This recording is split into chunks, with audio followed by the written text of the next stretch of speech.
Assalamualaikum warahmatullahi wabarakatuh, sahabat Iwan Pila yang dirahmati oleh Allah Subhanahu wa Ta'ala.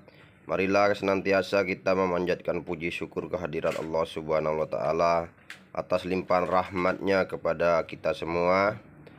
Salawat beriring salam marilah senantiasa kita sanjungkan kepada junjungan kita Nabi besar Muhammad Sallallahu Alaihi Wasallam, yang telah membawa kita semua dari zaman jahiliyah sehingga zaman yang penuh dengan kemajuan ini. Dan kita selalu bersyukur terhadap apa yang telah beliau ajarkan kepada kita semua, teladan yang telah beliau tunjukkan kepada kita semua melalui hadis-hadis baginda Rasulullah Muhammad Sallallahu Alaihi Wasallam. Ada sebuah riwayat yang bercerita bahwa begitu besar cintanya baginda Rasulullah Muhammad Sallallahu Alaihi Wasallam kepada umatnya, sehingga beliau sampai menyiksa dirinya sendiri, ya teman-teman. Dan karena begitu besar cinta baginda Rasulullah Muhammad Sallallahu Alaihi Wasallam kepada umatnya, sehingga beliau pun sampai tidak makan sampai 3 hari 3 malam. Dan seperti apa kisahnya, marilah bersama-sama kita mendengar dan melihatnya, sahabat Iwan Pila semuanya.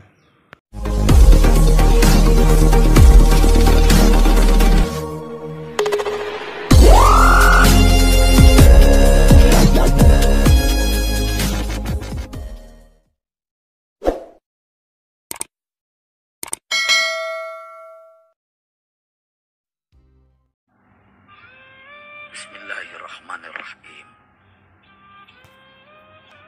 Pada suatu hari Rasulullah Sallallahu Alaihi Wasallam ditemui oleh malaikat Jibril. Rasul pun bertanya, "Ada apa wahai Jibril?" Jibril menjawab, "Wahai Muhammad, sesungguhnya hari ini Allah Subhanahu wa Ta'ala sedang mengobarkan nyala api neraka, dan seluruh para malaikat amat ketakutan. Mereka tidak tahu harus bagaimana.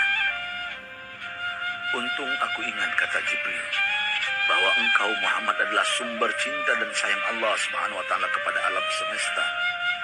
Dengan alasan itu aku kesini, bertabaruk mengambil berkah dengan cinta Allah kepada dirimu, ya Rasulullah, ya Muhammad."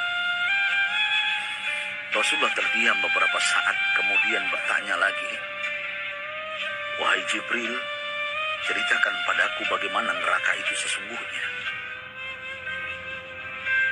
Jibril menjawab, "Wahai Muhammad, neraka itu bagaikan lubang-lubang yang terdiri dari 7 tingkat. Jarak antara satu lubang dengan yang lain ialah perjalanan 70 tahun. Lubang paling bawah adalah lubang yang paling panas." Nabi Sallallahu Alaihi Wasallam meneruskan pertanyaannya, "Lalu siapakah penghuni lubang-lubang neraka itu, wahai Jibril? Sampaikan kepadaku, Jibril."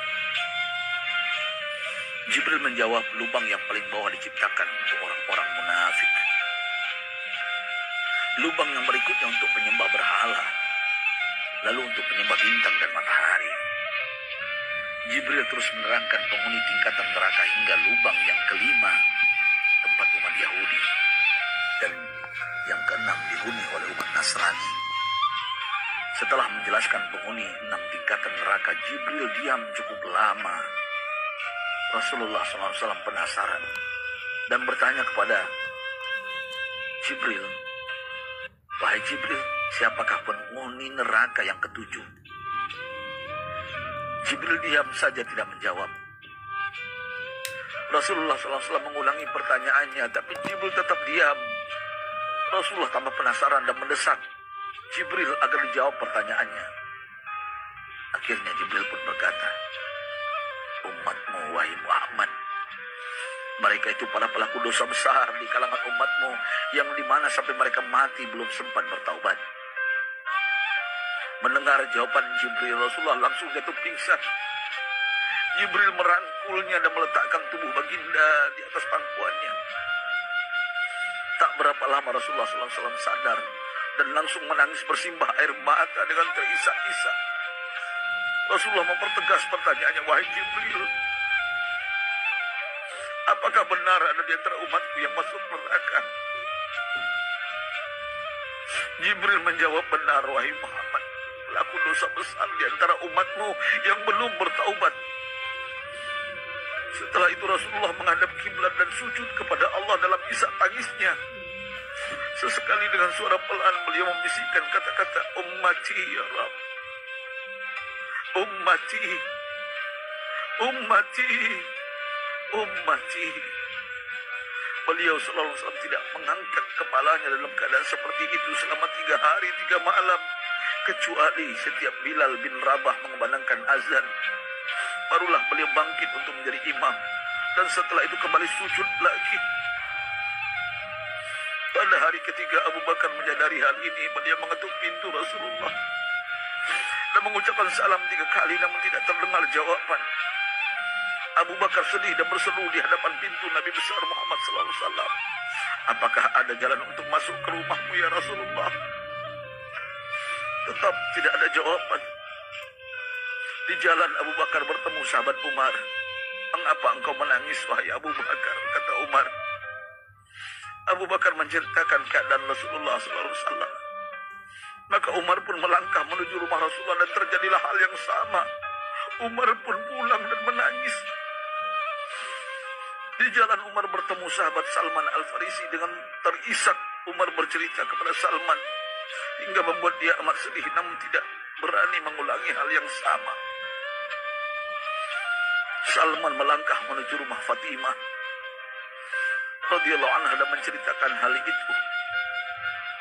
Setengah berlari Fatimah menuju rumah ayah tercinta dan mengetuk pintu sambil mengucapkan salam. Mendengar suara lembut putri tercinta, sejuklah dada Rasulullah. Beliau bangkit dari sujud dan membuka pintu. Alangkah terkejutnya Fatimah melihat Rasulullah ayah tercinta amat kurus dan pucat. Fatimah memeluknya lalu menangis, wahai ayah, apa yang terjadi? Mengapa engkau amat sedih seperti ini? Rasulullah kembali menangis dan berkata dengan suara lirih, wahai Fatimah, belahan jiwaku, bagaimana mungkin aku tidak sedih sedangkan Jibril mengatakan akan ada kelak umatku yang akan masuk neraka. Subhanallah, betapa besar cinta Rasulullah kepada kita umatnya. Sahabatku, Rasulullah mencintai kita. Antaman ma'aman ahbabta, engkau akan berkumpul dengan orang yang kau cintai. Mari kita mencintai baginda Nabi besar Muhammad SAW yang mencintai kita, umatnya yang tidak rela kita masuk neraka. Mari kita mencintai beliau dengan berselawat. Sahabatku, sampaikan, Rasul mengajarkan kepada kita, man dalla ala khairin falau mislu ajri fa'ilin. Siapa yang menunjukkan kepada kebaikan, maka dia akan mendapatkan pahala seperti orang yang mengerjakannya. Mudah-mudahan ini